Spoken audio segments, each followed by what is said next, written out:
encore pour cette opportunité qu'il nous a donnée pour venir écouter sa parole. Nous savons que nous sommes le bien-aimé devant sa présence. Nous venons pour que l'ascent auquel que nous allons briller puisse monter jusqu'au ciel pour que ça soit de bonne odeur, comme notre bien-aimé vient de nous dire. Nous voulons vraiment que cette odeur, que ça soit appréciable au niveau de l'Éternel. Nous lui rendons grâce parce que ce matin, il nous a donné le souffle de vie. Ce matin, il nous a donné la vigueur de se lever et d'être devant sa présence. Bien-aimés, nous ne nous réveillons pas seulement par nos réveils. Parce que quand on met le réveil dans la morgue, les morts ne vont pas se réveiller. Mais nous, quand nous nous réveillons, c'est Dieu qui nous donne cette grâce et cette opportunité pour que nous nous réveillions. C'est pour cela que nous devons remercier ce Dieu et lui dire merci. Nous allons couvrir nos têtes pour prier. Éternel, nous sommes devant ta présence. Toi qui es le Dieu véritable, le Dieu d'amour, nous sommes venus devant toi, Père éternel, parce que tu nous as donné cette opportunité de venir devant ta face pour te glorifier, pour te louer, Père éternel. Beaucoup de gens, Père éternel, ils en ont cherché. Ils étaient mieux que nous. Ils se comportent mieux que nous, mais ils n'ont pas eu cette opportunité. Mais l'invitation a été donnée à tous et tu as voulu que nous soyons les heureux élus. C'est pour cela que nous te disons merci, Père éternel. Laisse que le bien-aimé qui sont venus devant ta présence, Père éternel, que la bénédiction du Saint-Esprit soit sur eux. Ceux qui ont des problèmes, Dieu des armées, nous présentons leurs problèmes entre ta main pour que tu puisses trouver solution.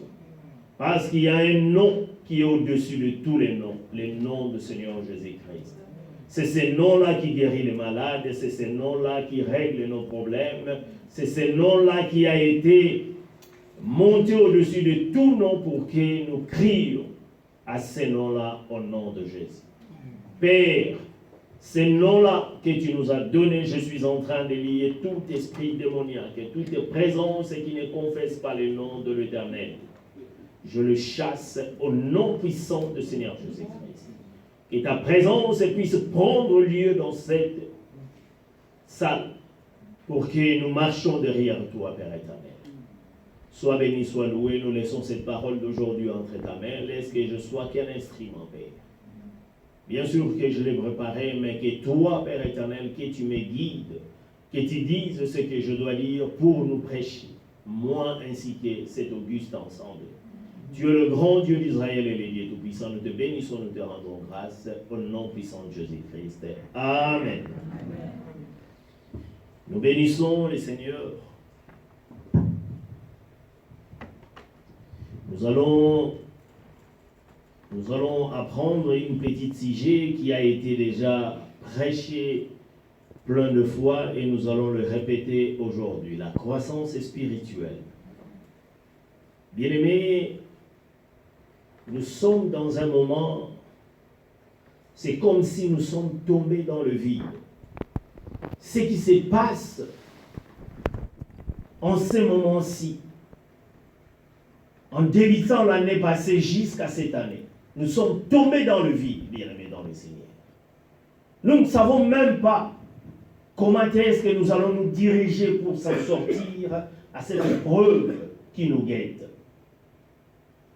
Nous, les enfants de Dieu, ce que nous allons faire, nous pouvons qu'élever, croisser, augmenter la spiritualité qui nous a été donnée pour que cette maladie, cette catastrophe qui est venue nous décimer, pour que nous soyons protégés. La protection, bien-aimés dans le Seigneur, ne viendra pas de vaccin. La protection ne viendra pas des scientifiques. La protection viendra de l'Éternel. C'est pour cela, bien-aimés dans le Seigneur, nous voulons augmenter ce que Dieu nous a donné. Il nous a donné, pas seulement que nous soyons croissants, mais nous pouvons aussi augmenter cela que ça soit vraiment solide, pour que quand l'ennemi viendra nous abattre, qu'il sente réellement il y a un mur de rein qui s'est construit tout autour de nous et qu'ils sentent que la puissance du Seigneur est en train d'agir. C'est ça que nous voulons apprendre, la croissance spirituelle. Bien-aimés, ce qui est très important, nous devons croître. Nous devons augmenter ce que Dieu nous a donné pour que nous sachions que l'Éternel est vivant. Amen. Nous allons lire Jérémie 15, 16 à 21. Jérémie 15, 16 à 21.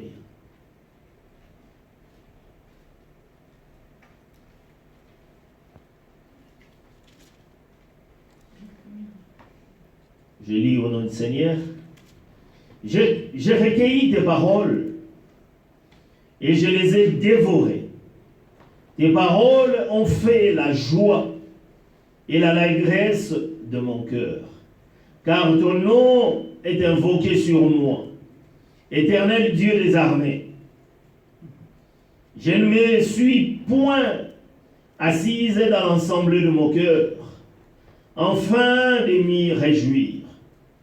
Mais à cause de ta puissance, je me suis assise solitaire, car tu me remplissais de fureur.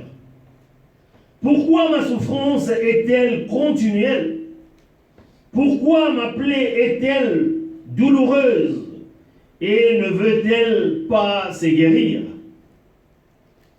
Serait-il pour moi comme une source trompeuse, comme une eau dont on n'est pas sûr? C'est pourquoi ainsi parle l'Éternel. Si tu te rattaches à moi, je te répondrai et tu te tiendras devant moi. Si tu sépares ce qui est précieux de ce qui est vil, tu seras comme ma bouche.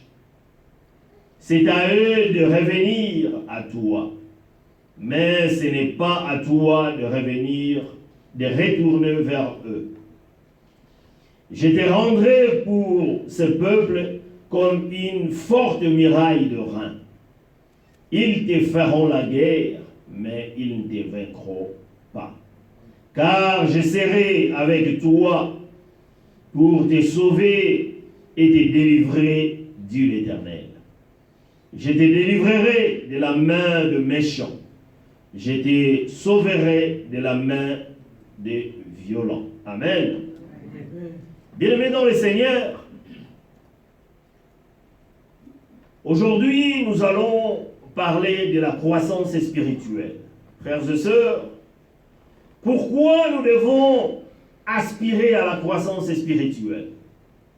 Quels sont les avantages spirituels dans la vie d'un enfant de Dieu? Nous nous posons des questions. Pourquoi nous devons accroître? Quels sont les avantages que nous avons, nous les enfants de Dieu? La spiritualité, qu'est-ce que ça peut nous apporter? Notre bien-aimé l'apôtre Pierre a écrit dans le 2e épître de Pierre, il dit, ceci croissez en grâce et croissez aussi en connaissance. Donc la croissance spirituelle, la croissance, ce n'est pas un choix que quelqu'un peut faire. La croissance spirituelle n'est pas une option. Bien aimé, la croissance, quand nous sommes venus au Seigneur, nous devons croître. Si nous donnons un petit exemple, vous avez un enfant, vous venez de mettre au monde, et cet enfant, il atteint l'âge de 20 ans. Mais il se comporte toujours un enfant de 3 ans, un enfant. Là, ça doit être un problème. C'est de la même manière que nous. Chaque parent a les soucis de son enfant, qu'il grandisse, qu'il corresponde au moins à l'âge qu'il a. Ou soit raisonné, il y a aussi des gens qui raisonnent mieux par rapport à leur âge. C'est de la même manière pour la spiritualité. Dieu nous a appelés, Dieu nous a lavés par nos péchés, Dieu nous a rendus purs devant sa présence et devant sa face. Et maintenant, Dieu que nous sommes devant sa présence, nous devons croître. Ça devient une obligation que nous croissions. Parce que, bien-aimés dans le Seigneur, il y aura un moment où l'Antichrist va venir, comme je répète souvent. Si nous ne sommes pas au-dessus de la capacité spirituelle que nous pouvons avoir, il va nous emballer facilement. Parce qu'aujourd'hui, il y a beaucoup de gens, ils se vaguent par-ci, par-là. Ils ne sont pas constants. S'il a le miracle parce qu'il a tant souffert, il quitte là où il était et il part chez le miracle. S'il a la bénédiction, tellement il a été trop fauché, il quitte là où il était et il suit la bénédiction. Bien-aimés, nous devons croître spirituellement. Quand nous croissons spirituellement, les vents ne peuvent pas nous amener par-ci, par-là. Nous allons être constants pour que la main du Seigneur nous conduise.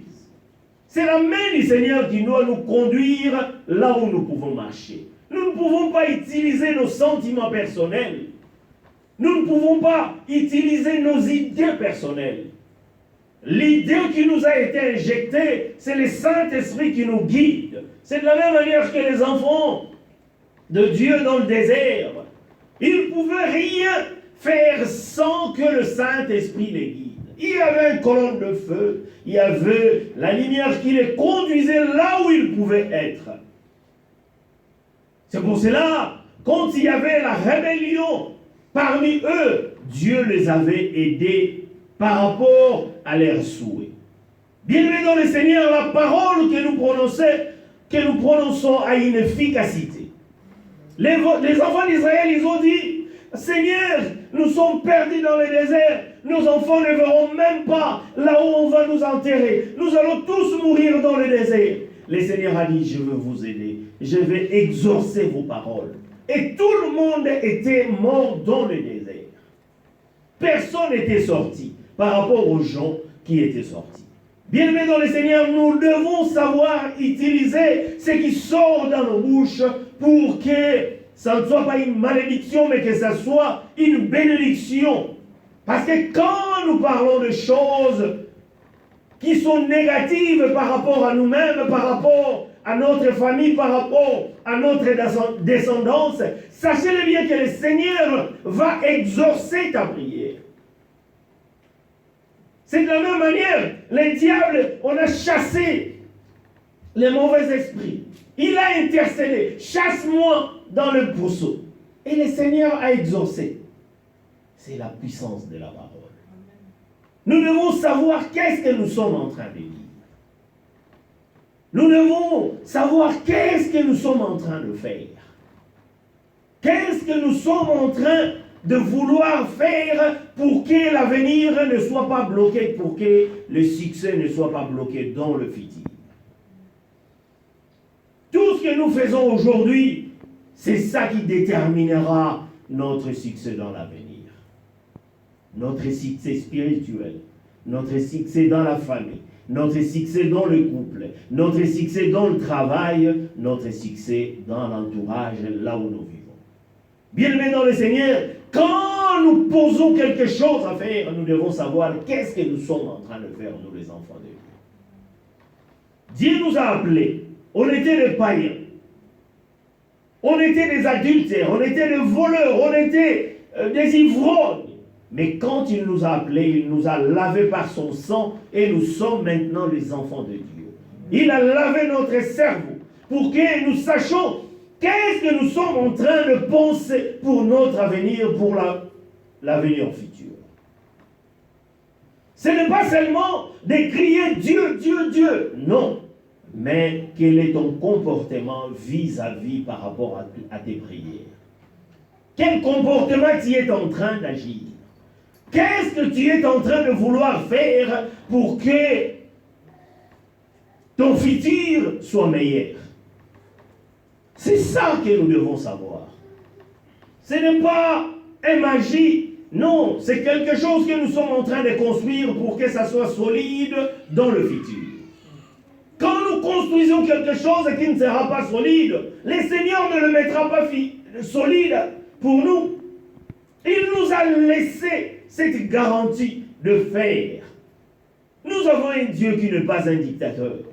Nous avons un Dieu qui est un démocrate, qui laisse que les enfants de Dieu puissent choisir ce qu'ils veulent faire. C'est pour cela qu'il y a des enseignements. Pour que nous grandissions. Pour que nous emmagasinons. Tout ce que nous emmagasinons, bien-aimés dans le Seigneur, c'est ça qui sera la résolution de nos comportements vis-à-vis de ce que nous sommes en train de vivre, vis-à-vis de nos conjoints, vis-à-vis de nos amis, vis-à-vis de nos entourages. Ils verront les comportements de la parole, le fruit de la parole, qu'est-ce qui va sortir dans ces fruits. Ce n'est pas seulement de savoir mieux parler, mais c'est savoir de mieux se comporter. C'est le comportement qui est plus efficace que la parole. Parce que la parole, tout le monde viendra avec ça. Tu peux avoir mieux étudié. Tu peux faire la théologie. Tu emmagasines le verset biblique. Est-ce que ça va correspondre à ton comportement? Ça va correspondre à ta façon de vivre. Nous ne disons pas vivre seulement dans l'église, parce qu'ici, nous sommes que de saints. Mais quand nous sortons dans nos entourages, comment est-ce que nous nous comportons? Est-ce que quelqu'un dans ton entourage peut aujourd'hui changer d'avis, comme on critique des pasteurs, comme on critique des chrétiens? Il peut changer d'avis seulement par rapport à ton comportement. Parce que quand nous nous comportons, quelqu'un peut changer d'avis. Il peut dire que non, réellement je préfère marcher comme ses frères X, comme cette sœur Y. Parce que je vois, elle se comporte bien. Amen.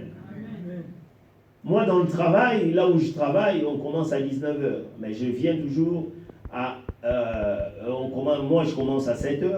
Mais moi, je viens toujours à 6h30 pour laisser le bien-aimé qu'on travaille ensemble qui partent un peu avant.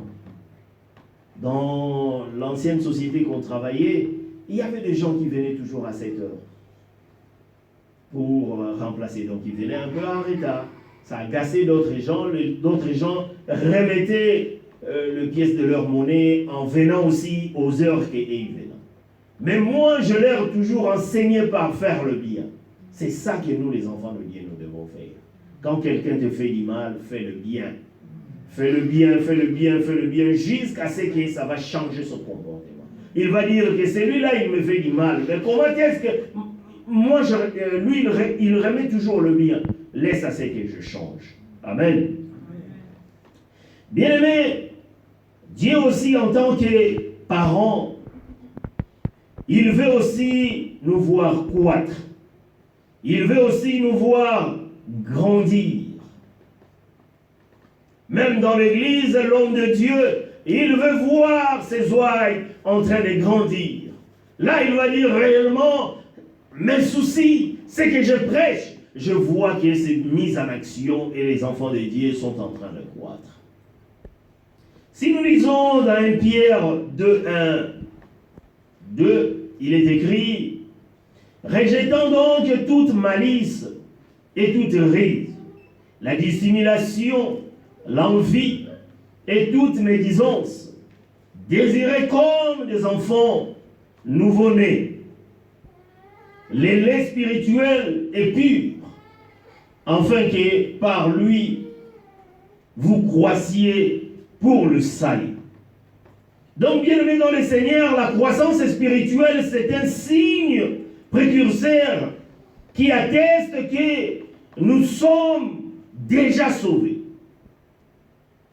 S'il n'y a pas de croissance, il ne peut pas avoir aussi le salut pour nous. Voyez, quand nous croissons, Là, nous osons espérer que les salis peuvent être venus et moi je serai. Parce que vous avez augmenté la croissance. Comme la fois passée, on a prêché, on a dit, ce que nous sèmons, c'est ça que nous allons récolter, bien-aimés dans le Seigneur. Si vous voyez que votre récolte ne configure pas à votre entente, vous devez changer ce que vous êtes en train de s'aimer pour que ça puisse éviter que vous soyez dessus de cette récolte. Parce que la Bible nous dit, la haine dans le cœur est une racine de tous les mauvais mots. La jalousie, envier ce qui est à ton frère ou à ta sœur, ce n'est pas des choses de celui qui a connu la croissance. Quand nous grandissons spirituellement, quand nous croissons, il y a beaucoup de choses que nous allons nous séparer avec certaines choses. On ne va même pas vous enseigner. Vous-même, vous allez sentir que vous êtes en train d'abandonner certaines choses que vous en avez d'habitude à cause de cette croissance. Quand vous grandissez spirituellement, il y a des choses que vous dites que non, ça je ne peux plus le faire. Il n'y a personne qui va t'enseigner. Mais en écoutant la parole, en magasinant ce qu'on est en train de prêcher, automatiquement vous allez commencer à abandonner certaines choses sans on vous dise quelque chose. Vous-même, vous allez commencer à changer. Bien-aimés dans le Seigneur, la croissance ne peut pas venir d'autre chose. Ce n'est pas parce que j'ai plusieurs années dans l'Église. Le problème, c'est la mise en pratique de la parole de Dieu.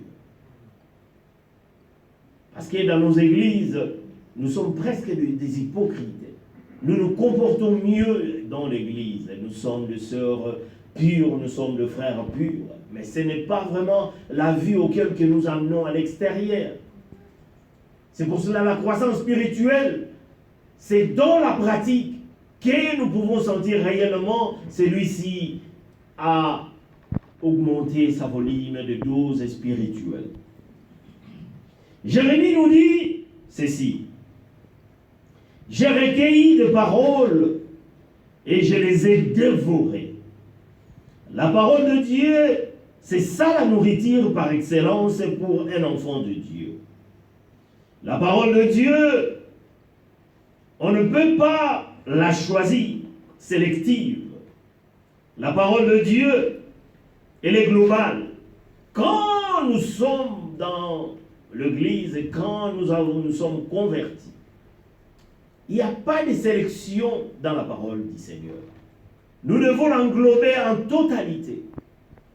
Parce que l'agneau, on le mange en entièreté, bien-aimé. Quand nous sommes venus en Christ, nous devons, même si cette parole ne te convient pas, mais ça sera ton bien. Parce que dans l'Antiquité, il y avait un roi romain qui avait seulement pris un serviteur qui devait être à son côté pour lui dire quand le roi pouvait déconner, quand il pouvait marcher indigne devant tout ce qu'il avait dit. Le monsieur qui était à côté de lui était seulement là pour lui dire que mon Seigneur, mon roi, ce que tu avais dit, tu ne l'as pas respecté. Mon Seigneur, mon roi, ce que tu avais dit, tu n'as pas bien marché vis-à-vis de la population. Ils avaient pris quelque chose comme le Saint-Esprit en nous. Quand nous marchons, nous sentons qu'il y a quelque chose qui ne va pas. Le Saint-Esprit nous dit à chaque fois que, bien-aimé dans le Seigneur, ce que tu es en train de faire n'est pas bon. Si tu es encore sensible aux voix du Saint-Esprit, sachez-le bien que Dieu est en toi. Mais si le Saint-Esprit ne parle plus en toi, tu n'es plus sensible, bien-aimé dans le Seigneur, il faut faire attention. Là, vous êtes devenu apostate. Parce que vous n'entendez plus le son du Saint-Esprit en toi. Parce que nous devons l'entendre, nous les enfants de Dieu. La Bible nous dit, Nous pouvons faire du péché. Nous pouvons déconner. Mais le Saint-Esprit est en nous pour nous dire que, bien-aimé dans le Seigneur, ce que tu es en train de faire n'est pas bon. C'est alors que vous allez rentrer dans le droit chemin pour mieux marcher et continuer avec cette marche. C'est ainsi qu'il a dit qu'il a dévoré toute la parole de Dieu. Et ce sont ces paroles qui ont fait la joie et l'allégresse de son cœur. L'enfant de Dieu doit se réjouir de toute la parole de Dieu. Ne pas faire comme les enfants d'Israël. On les a donné du manne. Ils avaient dit, nous ne mangeons pas, nous ne mangeons pas. On les a donné la manne. Mais après un certain moment, il dit que nos cœurs est dégoûtés de cette misérable nourriture. Mais Jérémie dit que ce sont ces paroles qui doivent faire la joie et l'allégresse. Bien-aimés dans le Seigneur, nous sommes les enfants de Dieu. Nous devons savoir qu'est-ce que nous sommes en train de sortir dans nos bouches. Est-ce que la parole que nous sortons, ça donne à la personne qui est en train de l'écouter la joie et l'allégresse? Ou s'il n'y a que des paroles blessantes, des paroles qui ne jouissent pas. Mais un enfant de Dieu ne peut pas être comme ça.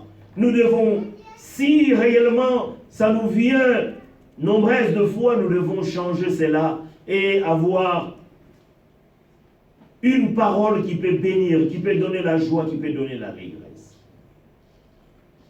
Nous ne pouvons pas être comme de païens. La personne peut suivre ton Dieu à cause de ce que tu es en train de faire sortir dans ta bouche. La grâce ou la foi nous demande une seule chose, l'obéissance et faire la joie de la parole. David parle, il demande à Dieu, veille d'incliner mon cœur vers tes enseignements et non pas vers mes intérêts. Bien-aimés, prenez l'exemple des patriarches, presque tous les patriarches.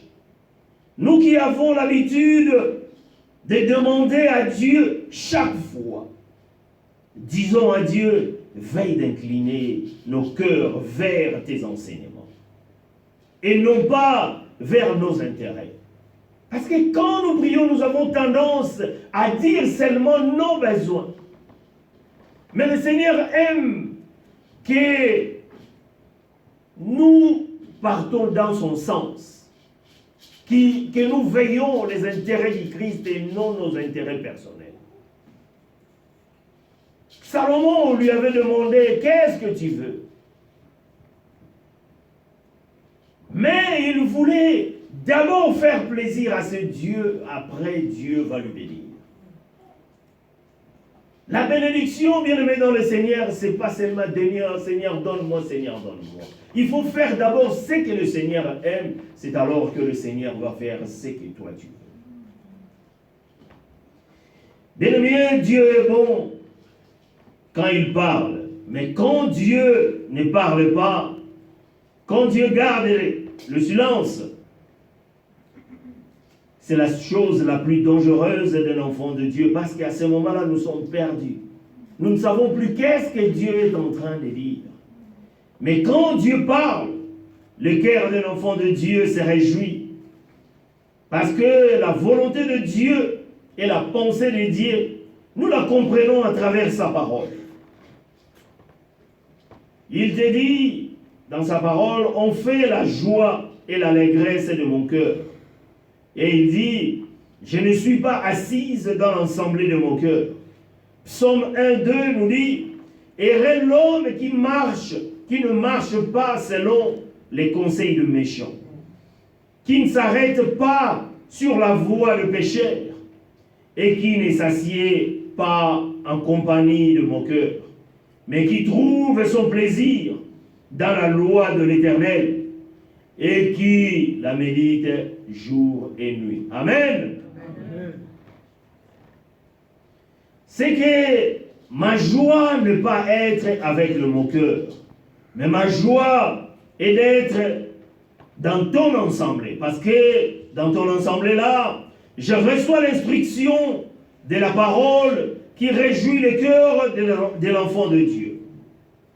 Quand nous sommes là, nous sommes en train de grandir spirituellement à cause des choses, ce que nous entendons, c'est ça qui est en train d'agrandir notre spiritualité.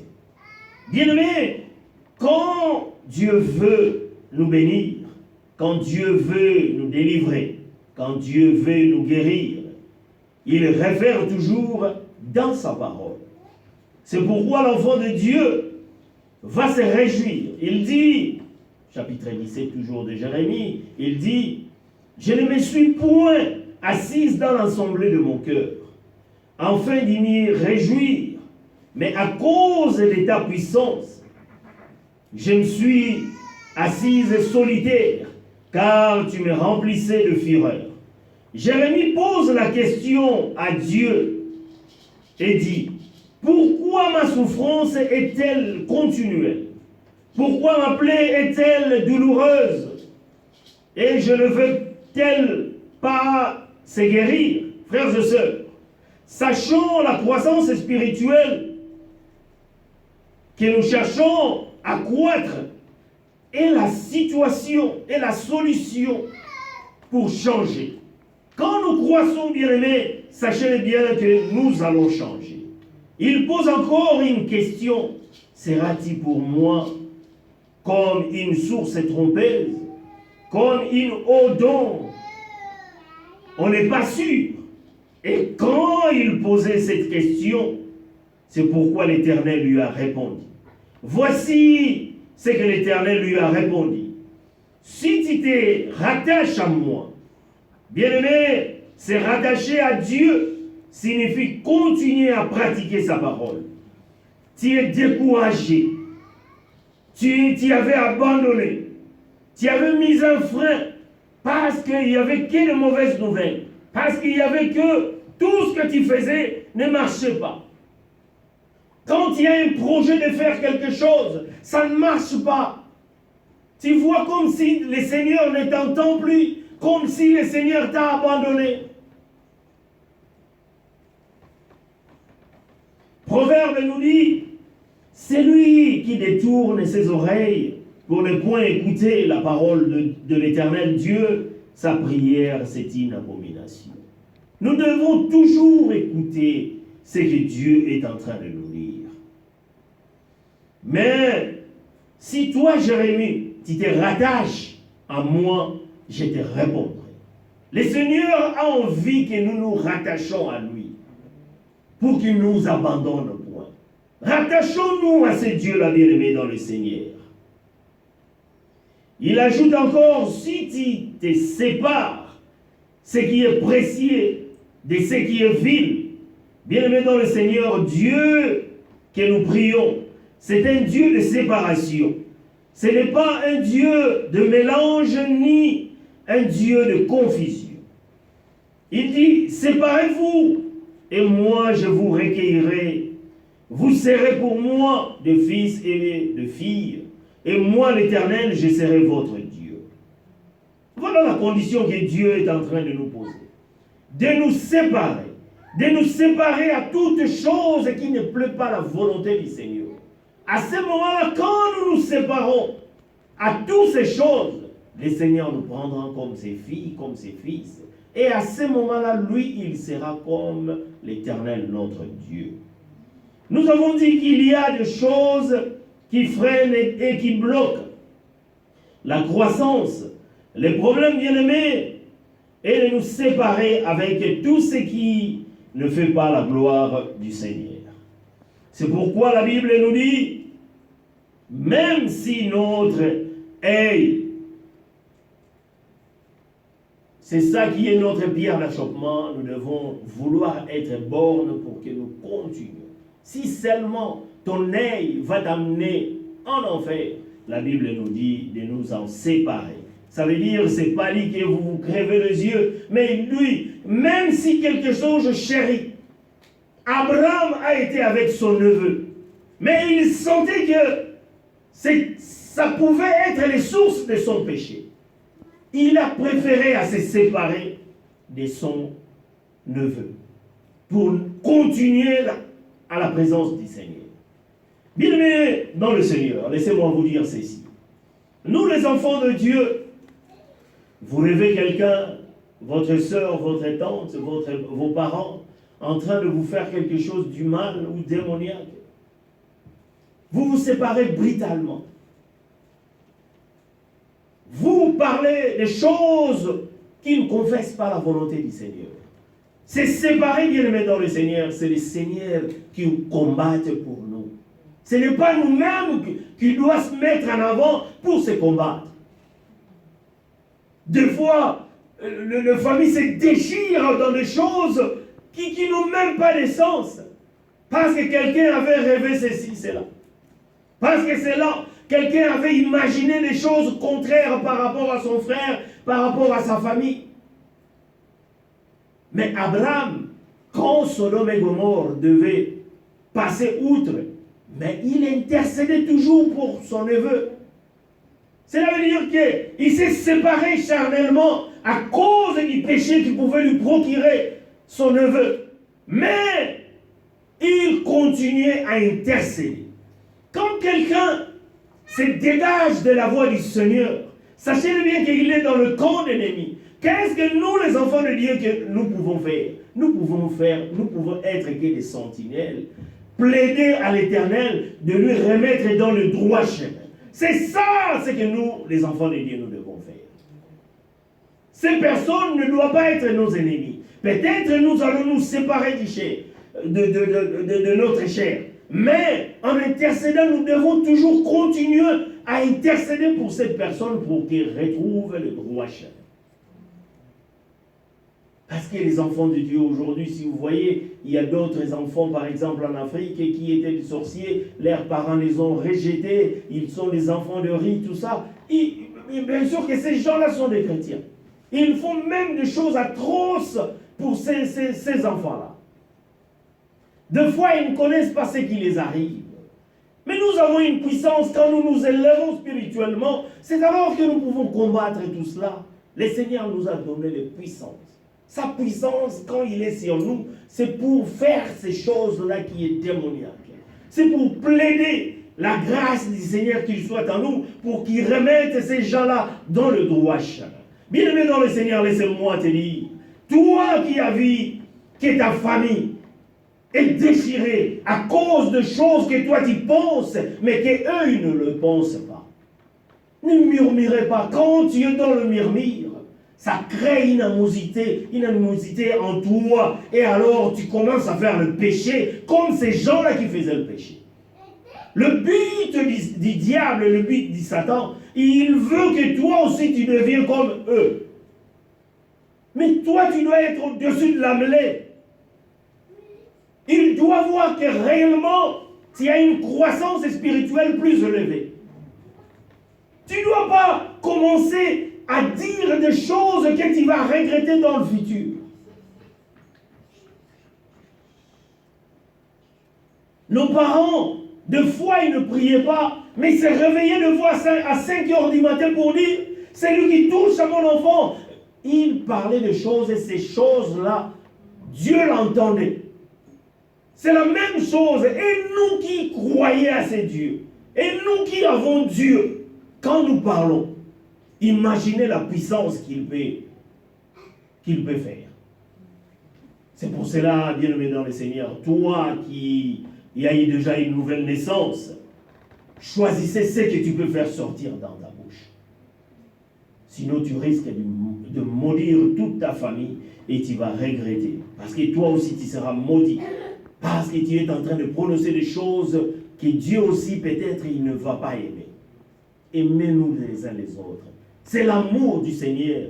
Dieu est venu avec l'amour pour nous donner l'amour, pour que nous soyons les enfants de Dieu. Si nous n'avons pas l'amour, comment est-ce que nous pouvons dire que nous sommes les enfants de Dieu? Sans l'amour, bien-aimé, tu es écarté. Tu n'es pas un enfant de Dieu.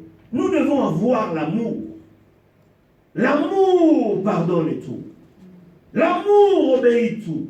L'amour nous donne au-delà de nos pensées pour affranchir. C'est l'amour que nous devons avoir, bien-aimés dans le Seigneur. Au verset 20, il nous a dit, « Je te rendrai pour ce peuple comme une forte muraille de reins. » Il y a 3 mots clés là-dedans. Une forte. Donc ce n'est pas n'importe quelle muraille. Parce qu'il y a d'autres murailles qui s'écroulent facilement avec un vent. Vous allez voir que le muraille s'écroule. Mais lui, il dit, je te rendrai pour ce peuple comme une forte muraille. Premier terme, nous réfère la force. Parce que la force, c'est la capacité à ne jamais se plier. Même si la situation peut venir, mais pour qu'il puisse te mettre à terre ou te plier, ça ne sera pas possible. Dieu te donnera la force, bien-aimé dans le Seigneur. C'est cette force qui fera que devant les ennemis, que nous parvenons à ne pas se plier. On deviendra force parce que nous avons une muraille qui est en train de nous protéger. Sans le muraille, bien-aimé, l'ennemi peut t'attaquer comme tu veux. Tu vas commencer à prendre les songes que tu avais quand tu étais païen. On est en train de te serrer les coups. On est en train de te faire circi. Et tu sursautes parce que tu n'as pas le muraille. Quand nous construisions la maison, après avoir construit la maison, nous voudrons quand même construire une muraille pour sécuriser notre maison. Empêcher qu'ils vont entrer n'importe comment. La muraille est une sécurité. David dit, les noms de l'Éternel Dieu, c'est une muraille et une tour forte au milieu d'Israël et son peuple. Il dit, je te ferai une muraille très forte. Quels sont les matériaux de cette muraille? Ce n'était pas du muraille de béton ni du ciment. Les reins, c'est un message qui résiste au feu. Même à une très forte température. Les reins ne peuvent pas se fondre, ils résistent au feu. Donc les faits sont des épreuves, bien-aimés dans le Seigneur. Les faits sont des combats. Les faits sont des difficultés. Tout ce qui nous arrive sont le feu. Mais quand nous avons une muraille, sachez-le bien que le feu ne va pas entrer. Toutes les difficultés, tous les combats ne te feront jamais plier. Dans le désert, il y avait un serpent de rein. Il y avait un serpent qui mordait les gens. Et on criait vers Dieu, « Ô Seigneur, éloigne les serpents. » Les serpents les a dit, Dieu, le Seigneur les a dit, « Je n'éloignerai pas les serpents. » Les serpents seront toujours là. Mais, pour ceux qui seront mordis par le serpent, Moïse élève un autre serpent, un serpent de rein. Toi, la personne, tu es devenu un mur de rein.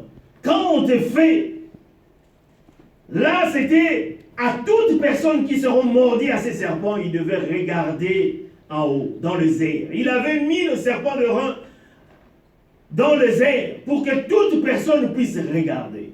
Bien-aimés dans le Seigneur, nous devons avoir un mur de rein, nous les enfants de Dieu. Cette mur de rein, c'est ça qui va protéger. Nous allons élever le nom du Seigneur Jésus-Christ qui est au-dessus de tous les noms. À chaque problème qui nous viendra, nous allons crier au nom du Seigneur Jésus-Christ et nous allons savoir que réellement Dieu est au milieu de nous. Bien-aimés, levez les yeux, regarde la croix. C'est ça que la victoire est venue. Notre victoire ne vient pas des hommes, mais notre victoire vient de la croix. Regarde la croix. Ils feront la guerre, mais ils ne le vaincront point. Car moi, l'Éternel Dieu, je suis avec toi pour te délivrer et je te délivrerai. Bien-aimé dans le Seigneur, la Bible nous dit, il t'en ferait la guerre. La guerre, bien-aimé dans le Seigneur, est permanente. Nous ne pouvons pas dire que le Seigneur, il m'a abandonné. Non, le Seigneur a dit, ils te feront la guerre. Donc cela veut dire que la guerre est réelle pour nous les enfants de Dieu. Mais à la fin du compte, ils ne te vaincront pas. Je te délivrerai de la méchanceté, comme il dit, je te délivrerai de la malice et toute ruse. Je te délivrerai de la dissimulation, je te délivrerai de leurs flèches ardentes, et je te délivrerai de l'envie et de malice. Bien-aimés, notre problème est de garder la croix. Nous devons regarder sur la croix. C'est la croix qui est notre protection, parce que ça a été élevé pour que nous les regardons, pour que nous soyons protégés. Nous devons avoir un mur de rein qui va continuer à nous protéger. Parce que le mur de rein, le matériel qu'ils ont fait le mur de rein, cet matériel est si efficace. N'importe quel feu qui viendra auprès de nous, ces feux-là ne vont pas nous atteindre parce que nous avons le mur de rein.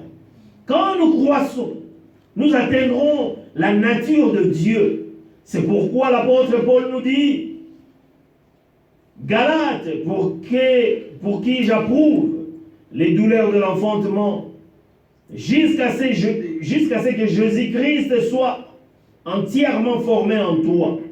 La croissance nous amène à la stature de Dieu, dans la ressemblance avec un Christ. Tu deviens une muraille de rein, comme lui aussi était le serpent de rein.